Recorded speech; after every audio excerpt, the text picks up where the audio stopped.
오늘 하나님 말씀은 누가복음 19장 41절부터 48절까지입니다. 가까이 오사 성을 보시고 오시며 이르시되 너도 오늘 평화에 관한 일을 알았더라면 좋을 뻔하였거니와 지금 내 눈에 숨겨졌도다. 날이 이를지라 네 원수들이 토둔을 쌓고 너를 둘러 사면으로 가두고 또 너와 및 그 가운데 있는 네 자식들을 땅에 메어치며 돌 하나도 돌 위에 남기지 아니하리니 이는 네가 보살핌 받은 날을 알지 못함을 인함이니라 하시니라. 성전에 들어가사 장사하는 자들을 내쫓으시며 그들에게 이르시되 기록된 바 내 집은 기도하는 집이 되리라 하였거늘 너희는 강도의 수구를 만들었도다 하시니라. 예수께서 날마다 성전에서 가르치시니 대제사장들과 서기관들과 백성의 지도자들이 그를 죽이려고 꾀하되 백성이 다 그에게 귀를 기울여 들으므로 어찌할 방도를 찾지 못하였더라. 아멘.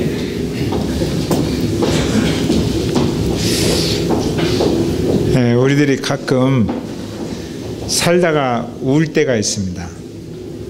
이경희 집사님이 아까 하나님의 영광이 우리 가슴속에 임하는 게 너무너무 감동이 되고 하나님 은혜가 너무 넘치니까 울잖아요. 그죠? 감동이 되면 울어요.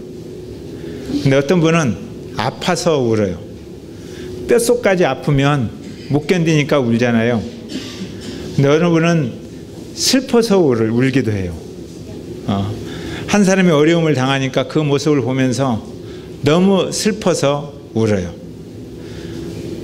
어떤 분은 자기의 인생이 너무 서러워서 울어요.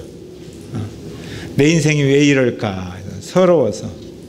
여러분도 울어보셨죠? 어떤 분은 연속극 보다가 울어요.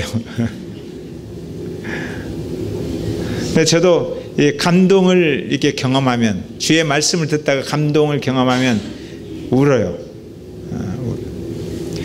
근데 요즘 이 페이스북에 떠도는 기사 중에 아주 감동적인 기사가 하나 있어요. 2달 전에 미국 텍사스 주에서 있었던 마라톤 대회에서 있었던 그 기사가 아마 많은 사람에게 감동을 주기 때문에 페이스북이나 밴드에 올려서 사람들이 공유하는 것 같아요. 여러분들도 아마 그 기사를 보셨을지도 모르겠어요. 보신 분도 계실 거고. 근데 저는 그 기사 읽는 중에 울었어요. 이런 교육이 우리나라에도 있었으면 좋겠고 이런 사람들이 있었으면 좋겠다. 그 내용은 뭐냐면 미국 텍사스주 달라스에서 지난 12월 10일 날 마라톤 대회가 있었어요. 네, 국제 마라톤 대회가 있었는데 그때 여성부 마라톤 앞에서 제일 달려오는 사람이 뉴욕에 있는 정신과 의사였어요. 네, 그분이 마라톤을 계속해서 1위로 달려오는 거예요. 근데 1위로 달려오다가 마지막 운동장에 와서 그 많은 시간을 참으면서 달려왔는데 183m 남겨놓고 못 뛰어가는 거예요. 이제 갑자기 다리가 다 풀려서 비틀비틀 거리다가 탁 주저앉았어요. 그러니까 여러분이 2등으로 뛴다면 어떻게 하겠어요? 얼마나 좋겠어요. 근데 2등으로 뛰어오는 애가 고등학생이었어요. 17살짜리 고등학생이었는데 2등으로 뛰어오는 애가 앞으로 달려가는 사람이 주저앉으니까 멈추고 그 사람을 붙들어 일으키는 거예요. 일으키고 결승점이 저기예요. 조금만 참으면서 조금만 힘을 내면 갈 수 있어요 하고 끌고 오는 거예요. 비틀비틀했는데 같이 붙잡고 뛰는 거예요. 많은 관중들이 쳐다봤습니다. 결승점에 왔어요. 결승점에 와서 그분을 이렇게 밀어서 그분이 테이프를 딱 끊고 그분이 1등인 거예요. 그리고 자기가 2번째로 들어와서 2등을 했어요. 많은 사람이 1등에게도 박수를 보냈지만 누구에게 박수를 보내겠어요? 2등에게 박수를 보내죠. 우리는 1등하고 싶어서 몸살난 사회에서 살아요.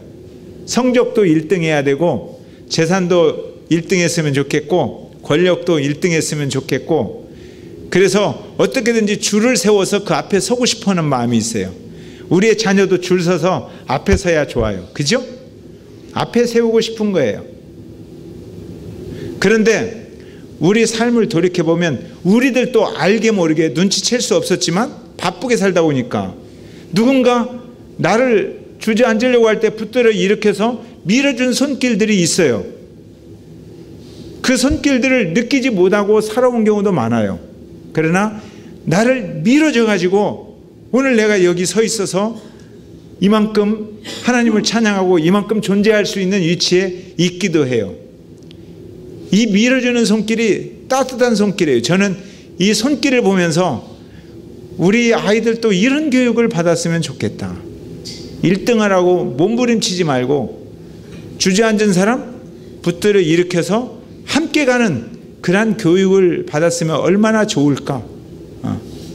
저절로 그런 마음이 들어서 찬스다. 1등이 쓰러졌구나.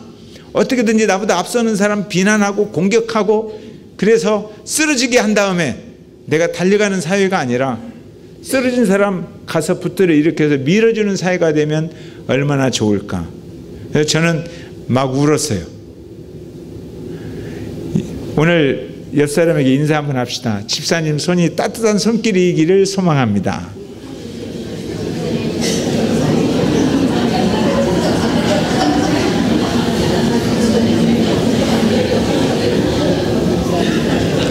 정말 따뜻한 손길이었으면 좋겠습니다. 그래서 여러분들의 손을 꼭 붙잡고 여러분의 손 때문에 옆 사람이 울었으면 좋겠어요. 그냥 따뜻한 손길입니다 아니라 손 잡아주고 손 비벼주면서 정말 우리 집사님의 손이 따뜻합니다. 그래서 내가 감동이 됩니다. 눈물이 납니다.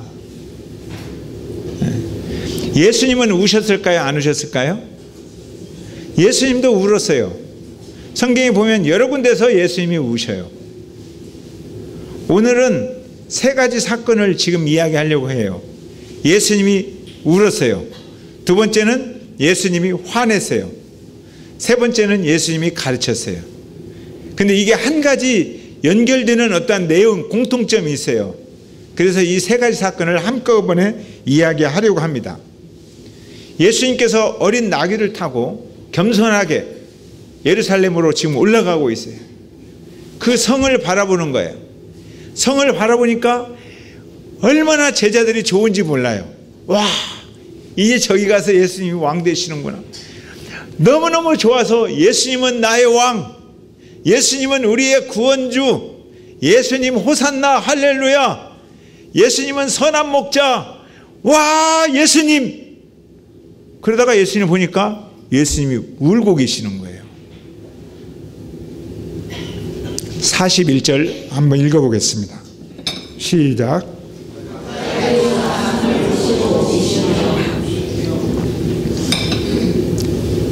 제자들이 너무너무 좋아하며 기뻐하고 있는데 예수님이 울고 계세요. 왜 우세요 예수님? 그러니까 예수님께서 우시는 이유를 설명해 주는 거예요. 저 성이 서로 쌈박질 하느라고 평화를 모른다는 거예요. 하늘의 평화를 모르는 그 사람들을 바라보면서 울어요.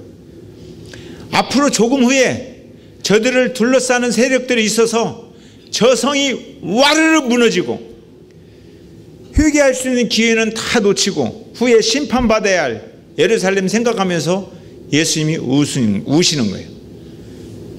제자들은 와 예루살렘과 이스라엘을 멋있게 다스리자 그래서 웃고 있는데 예수님은 망할 것이다. 망할 것이다. 그걸 바라보면서 우시는 거예요. 저는 이 내용 보면 옛날에 제가 청년은 아니죠. 목회하면서 목회 초기에 경험했던 그 사건이 항상 떠올라요. 제가 목회 초기에 대전에서 목회했기 때문에 정기적으로 충남대학이나 이런 데 전도하러 캠퍼스 전도를 다녔어요. 근데 한미 전도대회 때 미국 사람과 짝을 지어서 우리 교회 전도하면서 이제 충남대학교 캠퍼스에 가서 전도를 했습니다. 청년들이 앉아 있죠. 한 사람에게 복음을 전했어요. 하나님이 우리를 얼마나 사랑하셨는지, 그리고 하나님을 모르는 것이 왜 죄인인지, 죄의 값이 무엇인지, 이 문제를 해결하기 위해서 예수 그리스도가 이 땅에 오셔서 십자가에 못 박혀 죽으시고 부활하셨다는 이야기를 계속 설명했어요. 그래서 당신이 살아야 할 길은, 생명을 얻는 길은 예수 그리스도를 믿는 길이다. 최선을 다해서 옆에서 전도했어요. 근데 그 이야기를 다 듣고 다음에 믿을래요? 그리고 일어나서 가는 거예요. 대부분 전하면 10명 중에 9명은, 어떨 땐 10명 중에 10명 다 다음에 믿을래요? 하고 일어나서 갑니다. 그래서 가는 사람에게 제가 다음에 또 복음 한번 들어주세요. 그리고 그냥 인사를 했어요. 그리고 돌아섰는데 미국 청년이 울어요. 너무 깜짝 놀랐어요. 눈물이 줄줄 흐르는 거예요. 그래서 왜 우냐고 그랬더니 그때 그 청년이 그런 이야기예요. 저기 저 사람이 복음을 들었는데 복음을 듣고 하나님을 거절해서 천국에 갈 기회를 잃어버리고 저 영혼이 지옥에 갈 텐데 너무 불쌍해서 너무 가슴이 아파서 그래서 우는 거예요. 제가 굉장히 창피했어요. 야, 영혼을 사랑하는 것은 저런 거구나. 저런 심정을 가지고 전도하는 것이구나. 그것을 그때 저는 배웠습니다. 여러분들 예수 안 믿는 사람들 때문에 울어본 경험이 있으세요? 너무 가슴이 아파서. 예수 안 믿는 나의 형제 때문에, 예수 안 믿는 나의 남편과 나의 아내, 나의 자녀들 때문에 너무 가슴이 아파서 애려서 통증이 와서 그래서 울어본 경험 있나요? 그런 울어본 경험은 몇 분은 있겠지만 없지요. TV 연속극 보면서는 많이 울으셨죠. 예수님께서는 세상을 바라보면서 울었어요. 그러니까 이러한 마음으로 세상을 바라보는 그 마음이 예수님을 닮은 마음이에요. 우리가 예수님을 닮은 그런 마음을 가졌으면 좋겠습니다. 그런데 오늘 앞에서는 이 세상을 바라보면서 이 세상이 너무 불쌍해서 예수님이 우셨다 하는 이야기가 하나 딱 나오고 두 번째 이야기가 시작되는 거예요. 45절. 자, 시작. 45절 시작. 다시 45절 시작. 예, 이제 성을 바라보면서 우시고 나서 성전에 들어왔어요. 성전에 들어와서는 화를 내시는 거예요.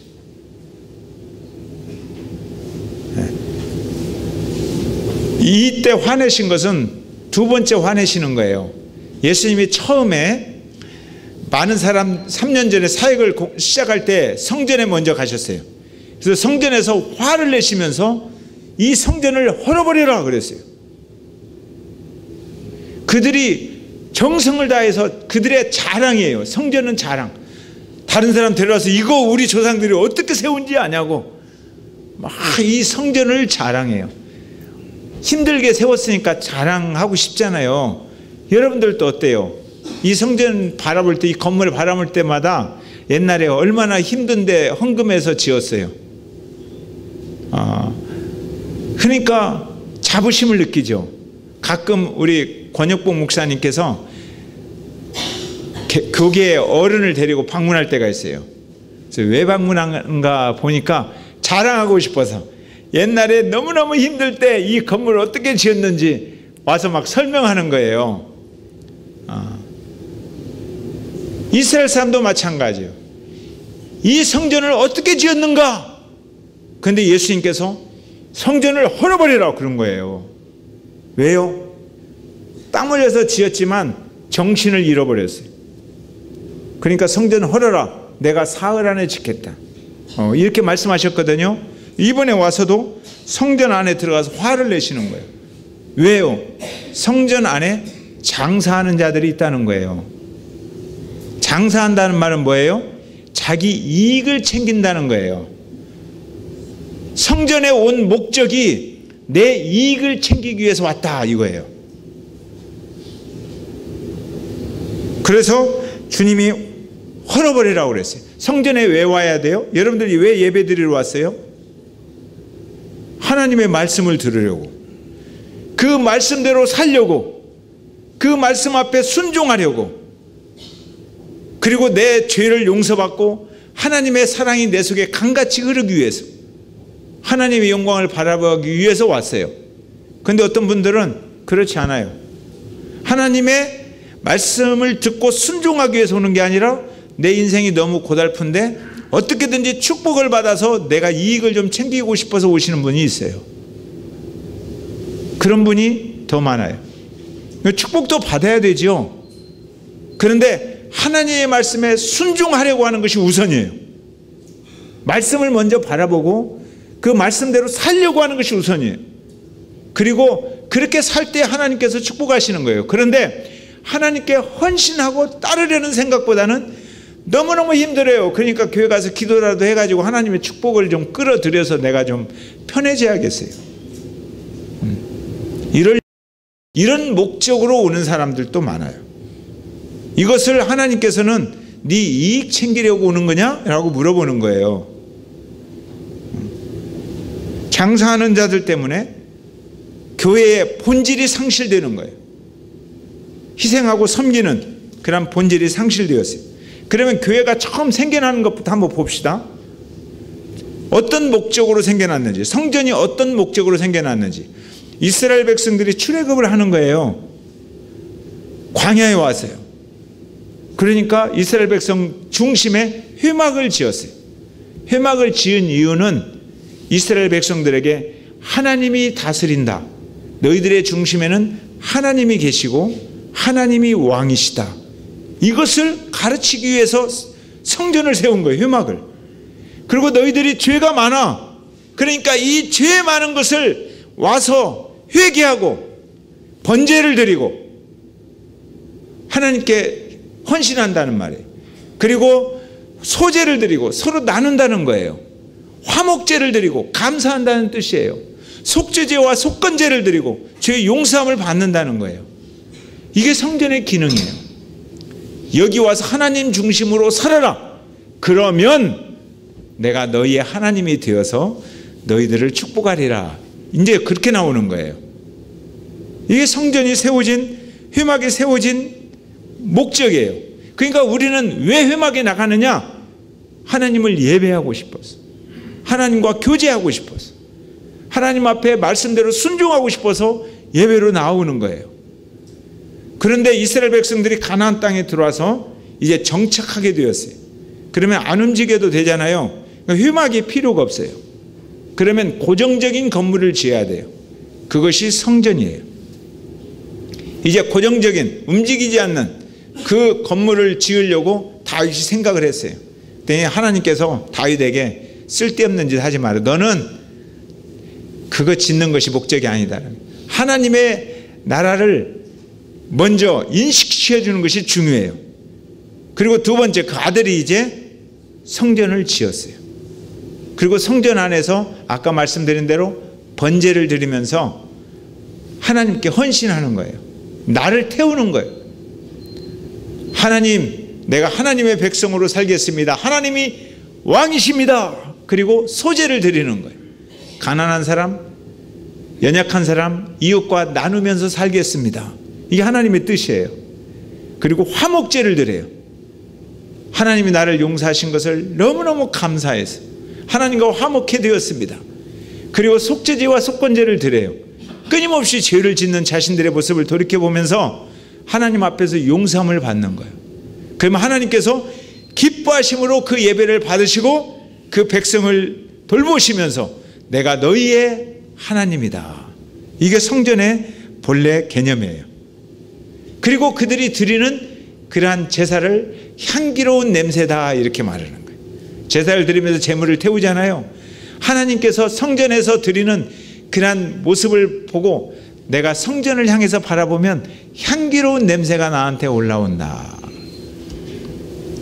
그런데 다른 나라 사람도 아닌 바로 이 유대인들이 하나님의 임재를 상징하는 성전에서 자기 이익을 챙기는 그러한 삶을 살았다는 거예요. 대제사장과 서기관들이 그러한 것을 계획하고 그러한 방향으로 장사하는 사람들이 모여들면서 이권을 챙기는 그러한 집이 되었다. 그래서 재산을 늘려주는 수단이요, 탐욕의 수단이 되었다는 거예요. 예수님께서 분노하셨어요. 여러분들은 언제 화내요? 자존심이 상할 때 화내죠. 내 자존심이 상해요. 그리고 내 뜻을 안 받아주면 화내죠. 근데 예수님은 자존심이 상할 때 화내신 적이 한 번도 없어요. 예수님 화내실 때는 하나님의 뜻이 왜곡될 때 화를 내셔요. 바리새인과 서기관 이 사람들한테 화를 내신 이유는 하나님의 뜻이 왜곡되는 거예요. 내 뜻이 왜곡되는 것이, 내 뜻이 관철되는 게 아니라, 내 생각이 관철되는 것 때문에 화내는 게 아니라 하나님의 말씀이 왜곡될 때 화를 내시는 거예요. 그리고 자존심 때문에는 화 안 내셨어요. 그냥 십자가에 죽으셨어요. 우리들도 내 생각과 내 뜻이 관철 안 되면 화내고 막 그러잖아요. 그런 거 안 했으면 좋겠어요. 내 자존심이 좀 상하더라도 이미 나는 하나님이 중요하게 생각하는 사람이에요. 그때는 화를 안 냈으면 좋겠어요. 그러나 하나님의 뜻을 왜곡시킨다. 그러면 우리가 화를 좀 냈으면 좋겠어요. 하나님의 말씀 때문에 성령의 뜻을 누군가 거스리고 있다. 그러면 그때 화를 냈으면 좋겠어요. 주님께서는 그것 하라고 지금 한쪽에서 우는 모습 보여주시고 화내는 모습을 보여주시는 거예요. 우리는 세상에 대해서 화내요. 그리고 교회 안에서는 화 안 내요. 그런데 예수님은 세상에 대해서 울었어요. 그리고 교회 안에서 화를 내셨다 이거예요. 제대로 못 사니까. 모르는 사람들 때문에는 울었어요. 그러나 아는 사람들이 제대로 못 사는 것에 대해서는 화를 내셨다 이거예요. 자, 46절 한번 읽어보세요. 자, 46절 시작.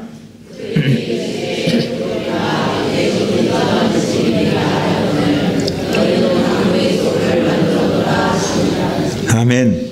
세상 사람들은 자기의 이익을 챙기느라 자기 죽을 줄 모르고 살아가요. 그러니까 다 보면 강도 같아요. 그런데 예수님은 그들을 바라보면서 울었어요. 불쌍해서. 근데 교회 안에 사는 사람들은 이제 알아요. 우리는 기도하는 사람들이에요. 하나님의 뜻대로 살아야 될 사람이에요. 그런데 똑같이 살아요. 세상하고. 강도의 소굴을 만들었어요. 그러니까 화를 내시는 거예요. 교회는 그렇게 살면 안 되는 거예요. 강도 한 명만 있는 게 아니라 너무 많아요. 강도가. 그러니까 강도의 소굴이라는 거예요. 이 강도의 소굴, 성전의 기능을 상실하고 욕심의 눈이 충혈되어서 살고 있다. 지금 그런 말이에요. 우리가 욕심의 눈이 충혈되면 하나님께서 화를 내신다는 거예요. 근데 예수님 때만 그렇게 사는 게 아니라 AD 350년쯤 돼서 375년에 콘스탄틴 대제가 칙령을 발의해서 기독교 국교가 됐어요. 그러니까 300년 시대부터 기독교 안에 이 세상의 권력을 공유하려는 그러한 힘들이 들어오기 시작했어요. 그때부터 1000년 동안 중세 교회는 교회가 가지고 있는 희생과 사랑과 섬김을 잊어버렸어요. 다 잃어버렸어요. 그리고 어떻게든지 욕심, 탐욕, 수탈 이런 것에 집중하게 되었어요. 이때를 역사가들은 중세 암흑기라고 불러요. 1000년 동안이 암흑기다. 교회가 잘못되었다. 그런데 성령 안에서 사는 사람들이 교회를 바라보면서 회개하기 시작했어요. 그래서 주장합니다. 믿음으로 돌아갑시다. 교회가 제발 믿음으로 돌아갑시다. 어떤 형식과 틀로 살지 말고 믿음으로 삽시다. 이런 말을 외치기 시작하는 거예요. 두 번째는 교회가 성경으로 돌아갑시다. 그러면 하나님의 말씀으로 돌아갑시다. 하나님의 말씀이 너무나 없어요. 말씀으로 돌아갑시다. 이런 말을 외쳐요. 그리고 세 번째는 교회가 거룩한 삶을 삽시다. 섬김과 희생의 삶을 회복합시다. 교회는 사랑의 공동체 아닙니까? 그래서 우리들의 삶을 강조하는 거예요.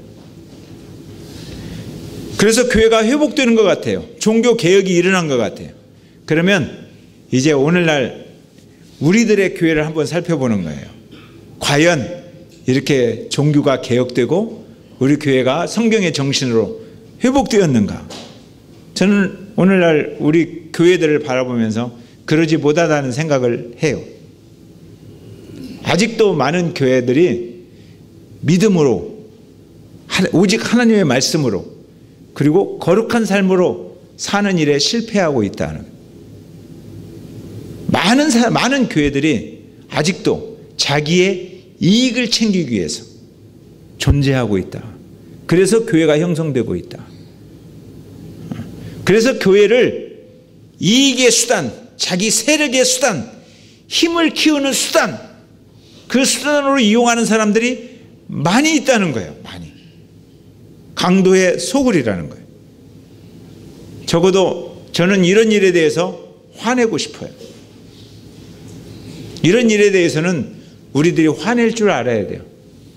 교회가 잘못된 것에 대해서 분노할 줄 알아야 돼요. 그래야 교회가 회복합니다. 47절 한번 읽어볼까요? 47절. 자, 시작.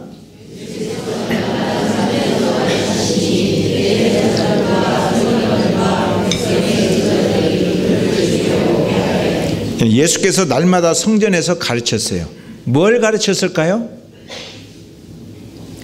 우시는 내용, 왜 내가 우는지, 내가 왜 화를 내는지 이런 거 가르치잖아요. 이게 성경이니까. 세상을 바라보면서 우리는 왜 울어야 되는가? 교회의 잘못된 걸 바라보면서 왜 우리는 화를 내야 되는가? 이런 내용들을 가르쳤어요. 그러면 배워야 되잖아요. 그런데 대제사장과 서기관들이, 그러니까 교회에서 잘못하는 사람들이 화를 내는 거예요. 예수님에 대해서. 어떻게 예수님을 업어 쳐버리고 싶은 거예요. 죽이든지 제거하든지 어떻게 하고 싶은데 할 수가 없어요. 예수님은 사랑의 희생을 가르쳤고 섬김과 나눔을 가르쳤고 하나님의 평화를 가르쳤습니다. 하나님의 성전은 가르침이 있는 그러한 공동체입니다. 하나님의 말씀을 배우고 그 뜻을 분별하는 공동체. 그런데 하나님의 말씀을 배우려 하기보다는 대제사장과 서기관들이 예수님을 죽이려고 했어요. 그러면 대제사장과 서기관은 배우려고 하는 마음이 처음부터 있었을까요? 없었을까요? 없어요. 내가 생각하는 대로 예수님이 말해주면 배워요. 그건 배우는 게 아니라 인정해 주는 거예요. 맞아. 그 말이 맞아. 그러나 내 생각과 내가 가지고 있는 사고하고 틀린 말을 해요. 절대로 안 배우는 거예요. 변하지 않는 거예요. 그리고 제거하려고 하는 거예요. 혹시 오늘날 교회도 그런 분이 있어요. 목사님 설교를 들어요. 그럼 내가 생각하는, 내가 듣고 싶은 말을 해요. 그러면 맞아, 목사님 말이 맞아. 근데 내 생각하고 틀려. 왜 설교를 저따위로 해? 이렇게. 그러니까 들을 생각을 안 하는 거죠. 하나님의 말씀 앞에서 내가 비우고 낮아지고 열린 마음을 갖지 않는 거예요. 왜요? 그대로 들으면 기득권이 사라져요. 그대로 들으면 내 위치가 사라져요. 내 위치가.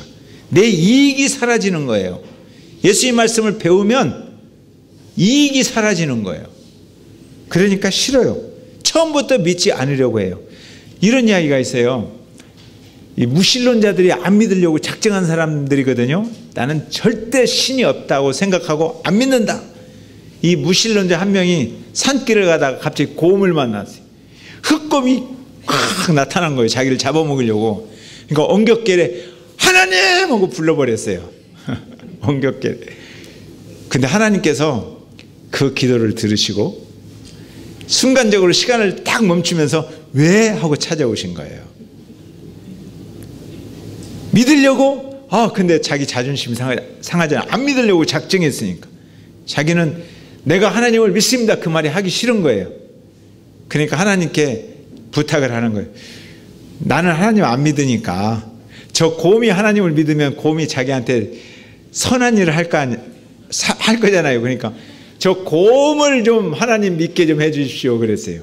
근데 하나님께서 얼마나 친절한지, 그래 곰을 그러면 하나님 믿게 하지. 그리고 하나님께서 가셨어요. 그리고 시간이 갑자기 흐르는 거예요. 근데 이렇게 보니까 곰이 이렇게 하려다가 크리스찬이 된 거예요. 그러니까 곰이 갑자기 기도하는 거예요. 하나님 아버지, 일용할 양식을 주셔서 감사합니다. 그리고 확 잡아먹어 버렸대. 그러니까 안 믿으려고 작정하면 무슨 말을 해도 안 믿고요. 기적이 일어나고 예수님이 옆에서 죽었다 살아나도 안 믿어요. 안 믿으려고 작정한 사람이에요. 우리 주변에 이런 사람들이 많아요. 아예 자기 생각하고 틀리면 받아들이려고 아예 생각을 안 하고 사는 거예요. 그렇지만 백성들은 또 달라요. 48절 한번 읽어봐요. 48절. 자, 시작.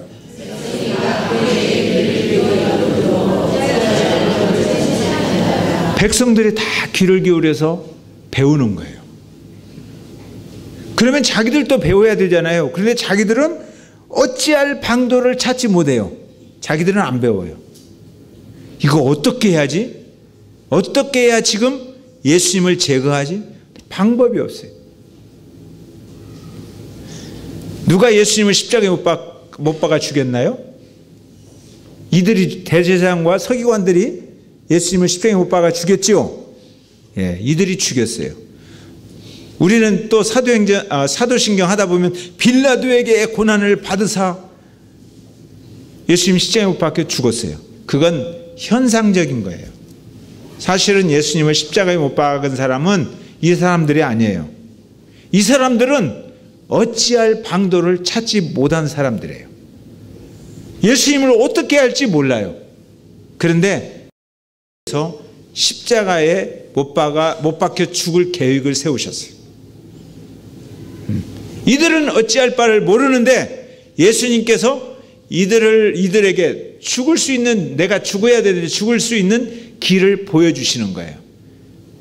예수님을 십자가에 못 박기로 작정하시고 계획하신 분은 하나님이세요. 예수님이 죽어야 하나님의 사랑을 실천할 수 있기 때문에 하나님께서는 예수님을 십자가에 못 박아 죽이려고 계획하셨어요. 자, 그러면 하나님께서 예수님을 십자가에 못 박아 죽여야 예수님을 통해서 하나님의 사랑과 섬김, 교회를 회복할 수 있다면 하나님께서 우리들에게 기대하시는 첫 번째 계획이 뭘까요? 우리들을 축복하시는 걸까요? 우리를 죽이는 걸까요?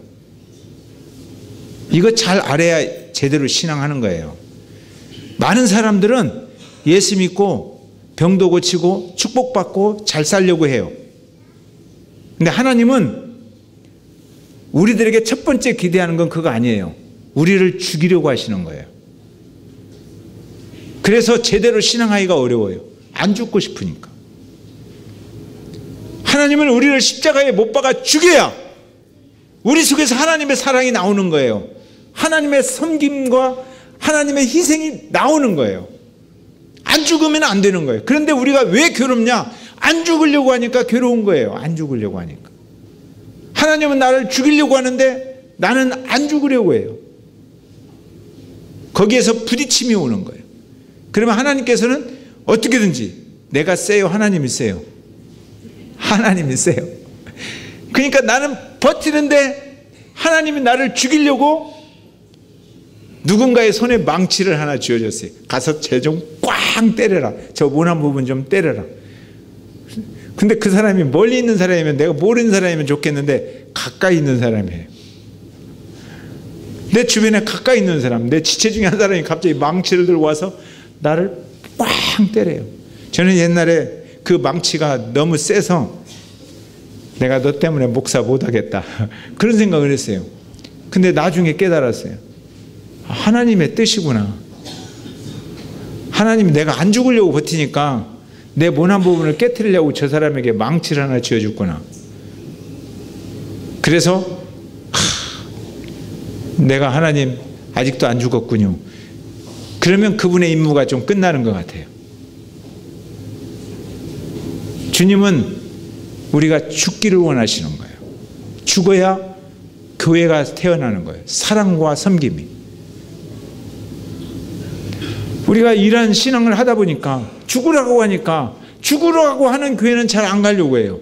그리고 강도의 속으로는 많이 가려고 해요. 이익이 되니까. 그런데요, 우리가 신앙을 똑바로 해야 됩니다. 우리는 십자가에 죽는 것을 배워야 돼요.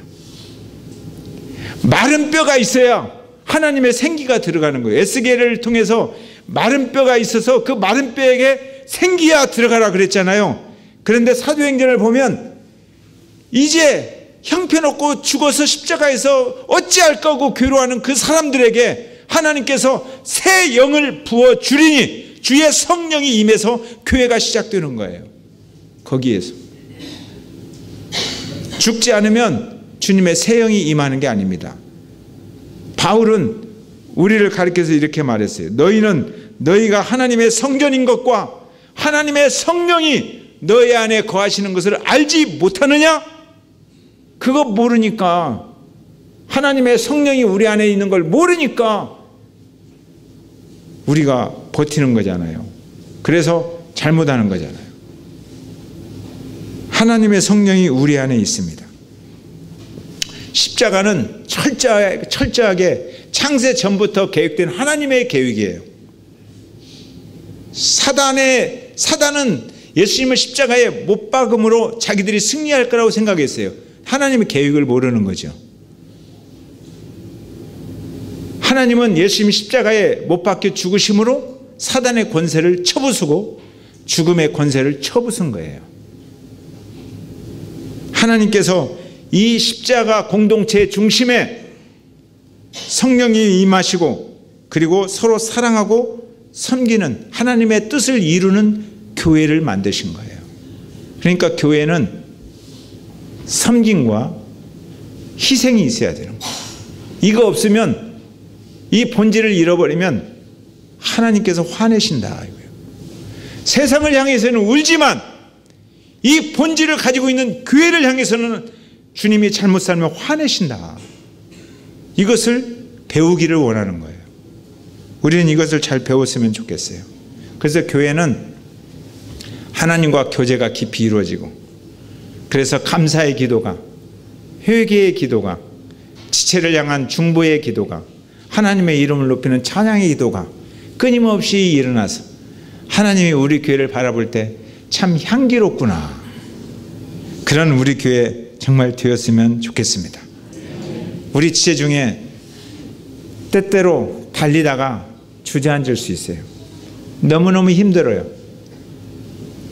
그래서 주저앉아요. 그러면 어떻게 하시겠습니까? 나는 달려갈 수 있지만 그 사람 붙들어 일으키면서 함께 가자고. 저기 주님이 저기까지 오라고 했으니까 저기까지 함께 가자. 붙들어 일으키면서 따뜻한 손길로 그 사람 밀어주면서 네가 먼저 가. 네가 먼저 주님의 품에 안겨. 주님이 기뻐하시는 그런 칭찬은 네가 먼저 받아. 그러면서 이렇게 밀어주는 그런 우리 교회 되었으면 좋겠습니다. 아멘. 예, 찬양합시다.